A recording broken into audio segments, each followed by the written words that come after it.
This is Cadillac Unscripted on 107.9 CDY. Every week at this time, we talk with people making a difference in the community. We talk about great community events. We've been doing this now. We're only about 4 months away from our 6th anniversary, 6 years of shows. We've talked with anyone who's everyone in the Cadillac area. It's true. And one of our favorite guests is here with us this weekend. Keith Newell is the manager of the Wexford County Airport, and we've had amazing conversations with Keith over the years, eye-opening conversations about aviation, the future of aviation, which we're probably going to cover here again today, but we're going to talk about wings and wheels. So, Keith, welcome again. Well, thank you. It's great to be back, and I hope they're eye-opening, but I think there must be an eye-closing part that starts it, that I have to wake you up and get the eyes opened again. Okay, we are both totally awake. We're ready for you. We are, and I have to tell you, hats off and wheels up, Keith, because our airport, to me, I mean, I know it's always been a very safe airport and reputable, and we had all these industry executives coming in and out. But it's gone from being that sleepy little airport to the community's airport.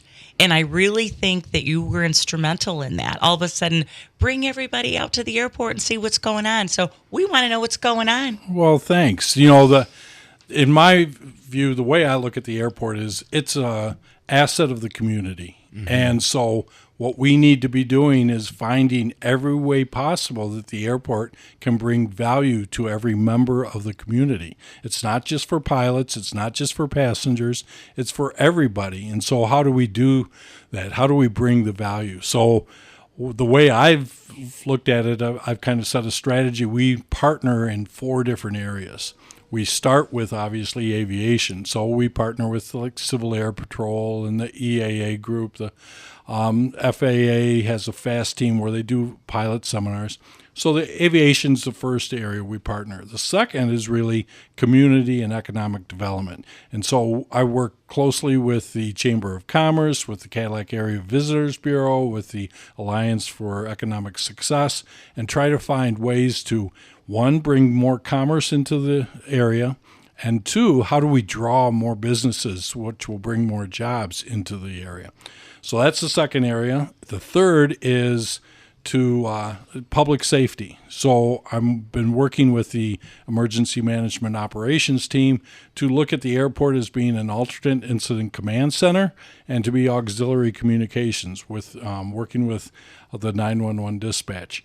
The way I was able to do that, one is I worked very closely with the former executive director of the emergency management, but I also got the amateur radio club from the area to work with them so we can in the future start building out this alternate communication system. And then the fourth area that I look to bring value to the community is to partner in the area of education. And to me, that's the key. That's the driving one that really keeps me going every day. How do we reach the kids? So I work with Jennifer Brown and try to find ways that the airport can work with the Cadillac area public schools. I work with Gretchen Spadowski to how we can work with the CTC and try to form these relationships. And so it's been going along great. We don't have a lot of tangibles yet, but I'm working on a deal right now with Jennifer where I've applied for a grant which will help bring aviation curriculum into the middle school and high school area. So I'm really looking forward to how that's going to grow in the future. So that's how I look at the airport. Mm-hmm. We're really got to bring value to the entire community in all these different ways. It's interesting that you bring that up because working at the CTC and leading tours, 10th grade and 8th grade tours around CTC when all the kids from all the schools come and get exposed to all the programs. Tim Johnson, who is the heavy equipment instructor, said that there are more people retiring in that arena than they can bring people in. Is that also the case in aviation mechanics too? Very much so. Okay. In all lines of aviation. So whether it's pilots, They have a mandatory retirement age with the airlines at 65. Air traffic controllers, they have a mandatory retirement age of 51. Not that it's a stressful job or anything, but it's a great job. This is a job where kids from this area could go and learn and become an air traffic controller, and by their third year, they're making $161,000 a year. So it's a great opportunity. Do you need to have a college education for that? I believe it's some training. Well, you definitely have to. Yeah. The FAA has an academy you have to go to, Sure, and go through their program. To get into that academy, I'm not sure if you have to have pre-college. I don't think you have to, but it's probably recommended that you have college experience. But then there's the mechanics. There's a huge shortage of mechanics. And so if you look at the Boeing study, they do an outlook for the next 20 years of the need for pilots, mechanics, and ground and cabin crew. And so they're looking at the need in North America for 6,350 pilots and mechanics a year on average for the next 20 years. Well, the record number of hirings of pilots in the recent past was 5,000. Mm-hmm. So you're looking at 20 years of record hiring that's going to take place. And there's a whole thing of advanced air mobility, which you're seeing air taxis are starting to go from prototype into a more commercial stage. If you look at Walmart, I believe they've got a program in Dallas where if you order a product, certain products, you'll have it within 30 minutes at your house, and because it's being delivered by a drone. All these types of advanced air mobility things, they might not require pilots because they're autonomous. They're going to require mechanics. They need somebody that's going to work on and fix and program these devices. So there's a huge opportunity in the future for employment in that area. You and I, Katy, grew up watching the Jetsons, and it's almost like coming true. I know it. If you George think Jetson. about that, yeah. You just got to be able to fold up that little air taxi into a briefcase and carry it on.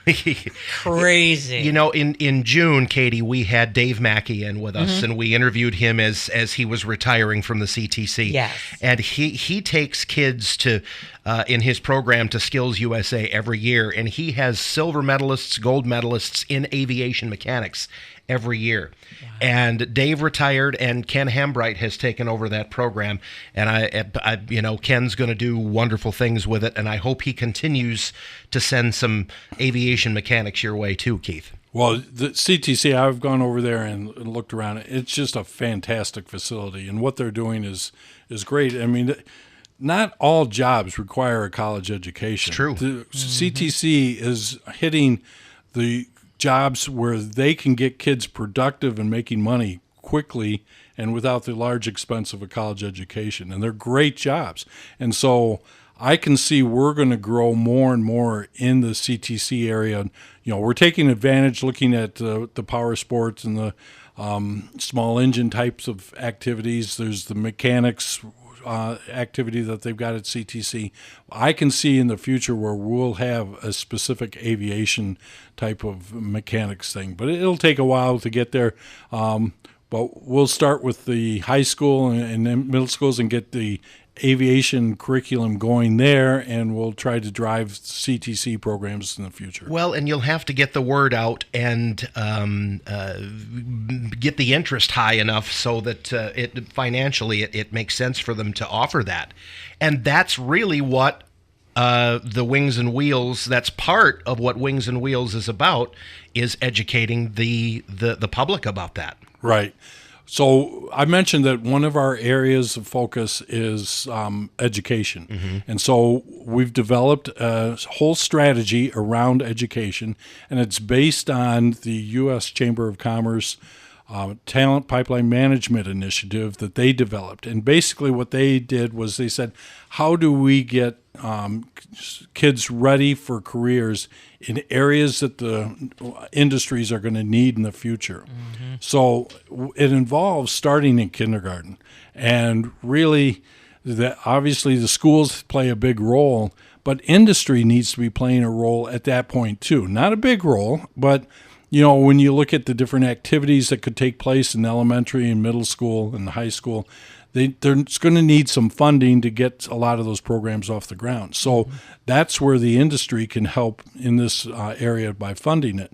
So if you look at the Talent Pipeline Management Initiative, basically what it does is it breaks it down into what's the path that a person would go through. And the first is career awareness. You have to become aware of what careers are out there. And those types of activities are typically one-time activities. They happen on a day. It might be a field trip to the airport. It might be a career day. It might be a Young Eagles flight where the EAA chapters, they provide free flights for kids from the age of 8 to 17.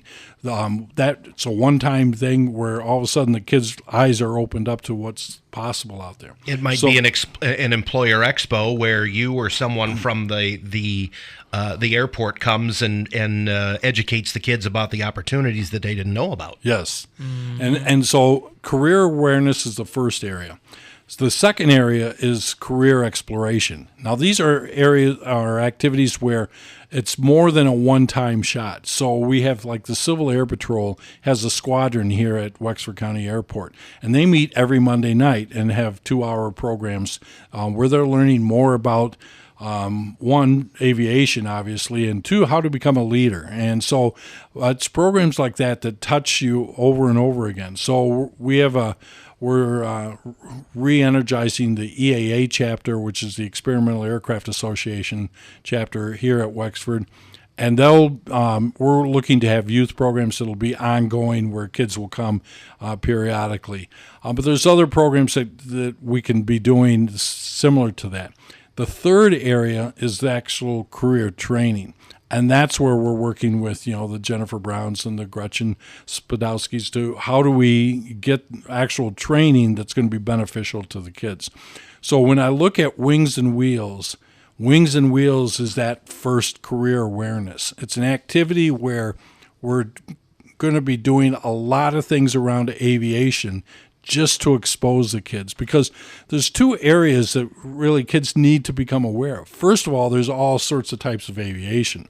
There's business aviation, there's airline aviation, there's agricultural aviation, there's medical transport aviation. There's all sorts of different types of aviation that's out there. The second thing is within each of those, there's all sorts of careers. There's pilots, there's mechanics, there's air traffic controllers, there's dispatchers, there's ground crews, there are all sorts of, there's avionics, all sorts of different things. What is avionics? Avionics is basically, if you look at your cars nowadays, they don't look like the dashboard of the past. They're basically, it looks like a stretched out iPad across your front. Well, that's what's going into aircraft now, and it's the instrumentation that helps guide the pilot and how to fly the airplane, to navigate it, and how to communicate. So they're going to be able to, in fact, that's the things you're supposed to do as a pilot, to aviate, navigate, and communicate. And so avionics does all three of those things. So it's basically electronics. So that's where we're bringing in the Amateur Radio Club to try to get kids interested in electronics, not just because it's a cool hobby to be able to talk anywhere around the world on your little radio in your bedroom shack that you've got your little ham radio set up, but it's a way to learn so that you're prepared for a career in avionics, because every aircraft has a number of transmitters and receivers and different types of instrumentation that's all electronic. So if you can learn the basics of ham radio operations, you're well prepared for learning how to maintain and design and do avionics. On a scale of 1 to 10, Keith, how aware would you say people are about aviation careers in and around Cadillac? 1. Okay. Okay. That didn't take minus one. One second. It took me a while to think about that, but if you ask anybody tell me about careers in aviation, they'll tell you airline pilot. That's the first thing, and probably the only thing people think of initially. Well, one, airlines is great, but there's all these other opportunities for careers that are outside the airlines. And two, pilot's just one piece of the total support group that makes aviation work. I mentioned all those other jobs that are taking place. Those are all just as critical as the pilot, but people only really associate themselves with the pilot. So that's why it's important that we raise their awareness. So when we, at the Wings and Wheels, we're going to have the amateur radio group there, and they're going to talk about electronics, and they're actually having setting up a after-school program through the Cadillac Area Public Schools, where they'll be going in and working with the kids with the objective that they will get them to their first amateur radio license, which hopefully then will keep them motivated to pursue electronics and then possibly get into a career of avionics.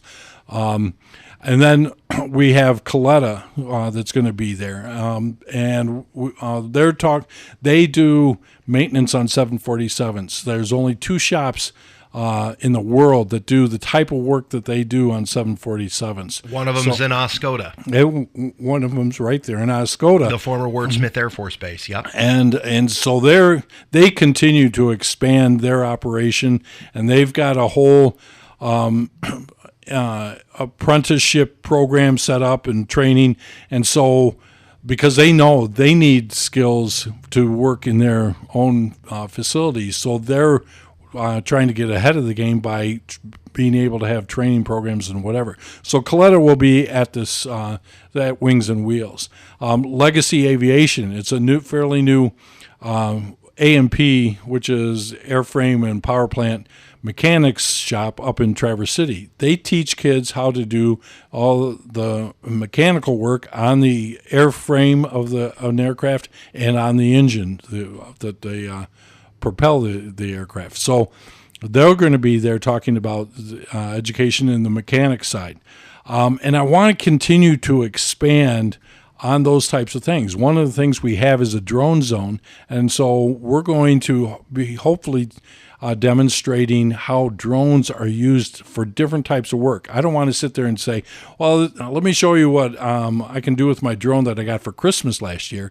That's not what this is really about. This is, let me show you what I can do with a drone that I do every day on the job at work. And so the emergency management, they use drones to go fight forest fires, to go seek felons, to do search and rescue. They do it for all sorts of different things.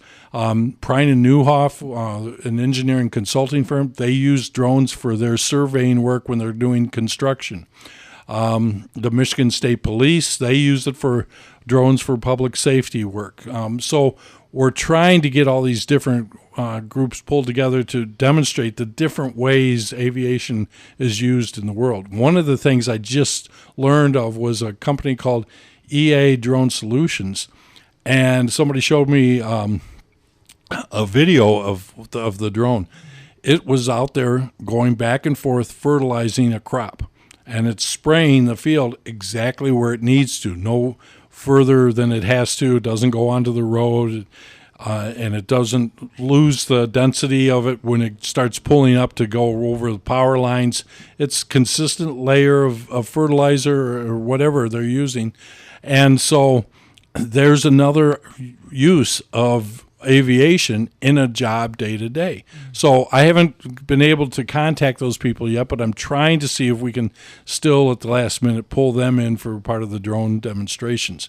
And so we're really trying to expose people to all the different aspects of aviation. But along with that, we want to try to entice kids to learn, because this is really an inroad into STEM. And so we have the whole point of the Wings and Wheels was it's a fly-in pancake breakfast. That's the genesis of where this all started. And just about every small airport in the country that has an EAA chapter, they have a pancake breakfast fly-in at least once a year. So that's the genesis of it. Well, in that same hangar where you all eat, there's going to be 10 discovery stations. And the discovery stations aren't about the careers. It's about what makes aviation work. So it's going to talk about, there's going to be navigation bingo, where you get a sectional chart that the pilots use to guide them where they're going, and they have to try to identify symbols on the bingo card to things that are on the sectional.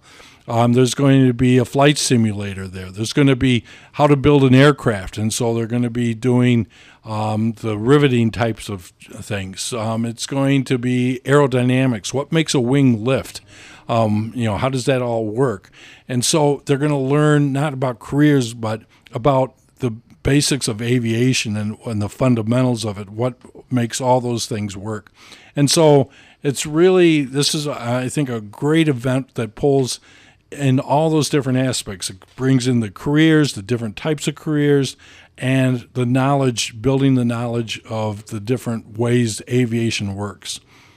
As a father of a 15-year-old and a 13-year-old who both will have career decisions to make, and I'm thinking the light is going on in every parent's brain right now in listening to this. This sounds like something they definitely won't want to miss. Exactly. And there's that saying, and I know I'm talking to 3 people that live it. Do what you love, and you'll never work a day in your life. Absolutely. It is so true. If you love what you do, you're not working. That's right. And it's just a joy to come to work. And, it's interesting, Keith, I think I've shared this with you, but I went to school at the University of North Dakota, which is a huge aviation school. And so I love when I get on planes and stuff to find out where the pilot's from, just because it's like that homegrown North Dakota pilot program, huge helicopter program as well. And I can tell you something about pilots. And I know we're talking about all the other careers that come with them, but you want a pilot around in any time of an emergency. I'm telling you about it. I don't care if you're in the plane or not. If a pilot is with you. Because they don't panic. That's right. Mm-hmm. That's right. It's true. Yeah. And one of my best friends from college, who is now, 55 years old, that's one of her proudest accomplishments is that pilot's license all those years ago. So, but again, when I was a little girl, I couldn't have dreamed of something like that. That would be like, do you want to be an astronaut? It just seemed so far, because as a child, I didn't know anybody in that business. And, so for you to bring it right there, so touchable to children, I'm asking parents and grandparents, get your kids to this event, expose them to this. And I am guessing, Keith, that aircraft mechanics and pilot, a lot of these areas are male-driven, but I'm sure you'd love to have girls there. Definitely. More and more women are getting involved, but there's still a lot of catching up to do there. And so there's organizations like the 99s, which are the women's aviation group. There's women in aviation. There's all sorts of ways that they're trying to promote women.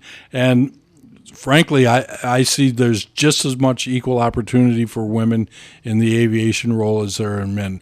We have a number of training programs, flight schools going on at the airport, instructors that are working. And I would say right now, if I just watch maybe at least half of the students learning how to fly are women, which is fantastic. A great thing. Yeah. Mm-hmm.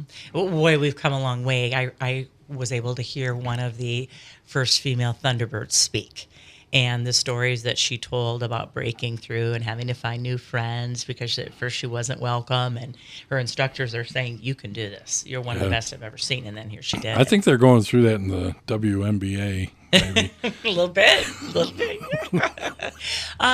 So let's talk too about the actual, of course, the pancake breakfast. Who doesn't love pancakes in the morning? But let's talk about the itinerary of the day, Keith. Okay, so like I say, it's basically a fly-in where planes are coming in from all over the state. Hopefully, if the weather not holds out, and then those pilots will go in and enjoy a pancake breakfast. The public is welcome. The one thing I do want to mention is when you get there as part of the public, it's free admission, free parking, so there's no expense to get into this activity. The pancake breakfast does have a nominal charge. But doing all the career booths, talking to the people about careers in aviation. That's free. There is a food truck that's going to be there for lunchtime activity. There's a coffee truck, so you'll get some prime coffee. We have the static aircraft display. This is the highlight of the whole program. We're going to have 3 helicopters this year, a Michigan State Police helicopter, a Coast Guard helicopter, and a Customs and Border Protection helicopter. And these people, they let you crawl through the helicopters, and they talk to you about all different aspects, and you'll get some of the best stories that you've ever heard from these pilots. We also will have North Flight Aeromed and Guardian Flight, so they'll have a King Air aircraft and a Pilatus aircraft there. And then there'll be smaller aircraft that the Civil Air Patrol, Western Michigan University will have an SR-20, Northwestern Michigan College will have a 172. So there'll be a number of different types of aircraft that you'll be able to see there. We talked about the discovery stations, that we're going to have those where kids can learn. There's the Young Eagles program, so you can go online and register for a child from 8 to 17 for the free flight. It goes up and exposes kids to what it's really like to fly in an airplane. We have. Where do they go to do that? To sign that up? They go on the EAA site, and I can't remember exactly what the URL is, but we'll put a link to it on the Facebook page. Yeah. And so you can register. There's helicopter rides for a small donation. You can go for a helicopter ride over the city of Cadillac. We talked about the drone zones that we hope to have going. The thing we haven't even mentioned, because I tend to talk about the aviation, we have a classic car show there also. So there's going to be all the classic cars. That's the wheels part of the wings. Right. Yeah. Okay. Got it. I just thought it was the wheels came down from the wings, but I guess there's other types of wings. We'll have merchandise. You'll have your T-shirts and sweatshirts and hats, and it's always a great memory of the day. And then for the very small, we have bouncy houses. And this year we have moved the bouncy houses away so that the kids aren't climbing up on the diesel tank and then jumping onto the bouncy house. They're going to be at a different portion of the airport. So that's most of the activity that's taking place. We have it separated so that the Young Eagles flights, the helicopter flights, all that moving traffic is on one ramp, our main ramp. No people are really allowed to walk around it except when escorted to the aircraft that they're going to be flying in.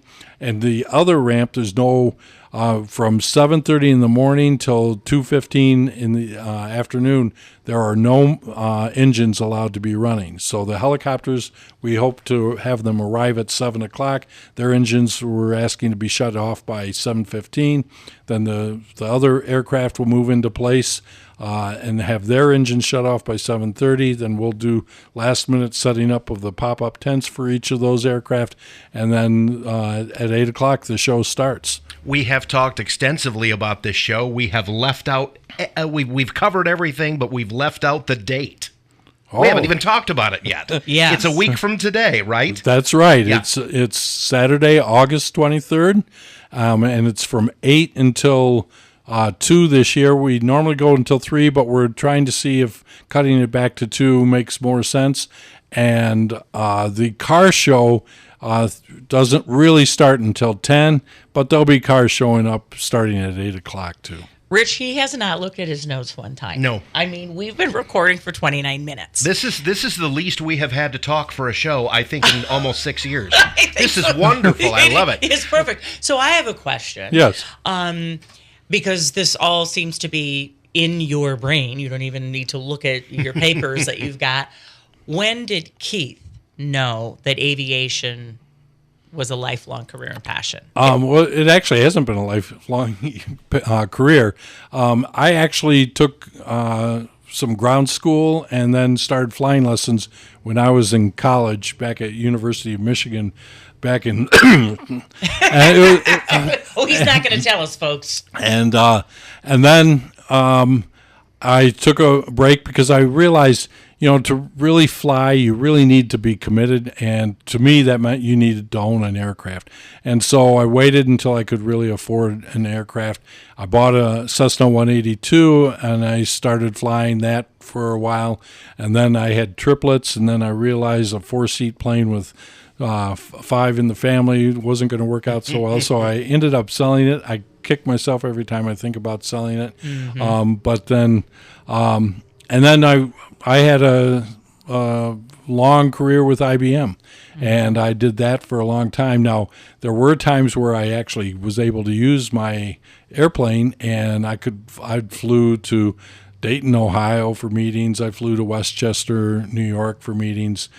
So I was able to use it in that. And then when I retired from IBM, I thought, I still wanted to do business strategy and marketing, but the whole market was changing at the time, and people were looking at people of my age saying, well, you can't do marketing. You don't understand the new marketing. And I'm like, okay. So I ended up working for Eric Jarosh as the assistant manager over at Roscommon County Airport. And then the opportunity came open at Cadillac. So I did that. And now I've been doing it for 2.5 years. And like you say, if you do what you love, you never work a day in your life. And so I had 15 hours of love yesterday. It was a 15-hour day that he described to us. Goodness, lucky us that he landed in Cadillac. There's a pun there. There is. I've got one more question. Okay. So Wings and Wheels predated you as the manager of the airport. Next year will be the 6th annual.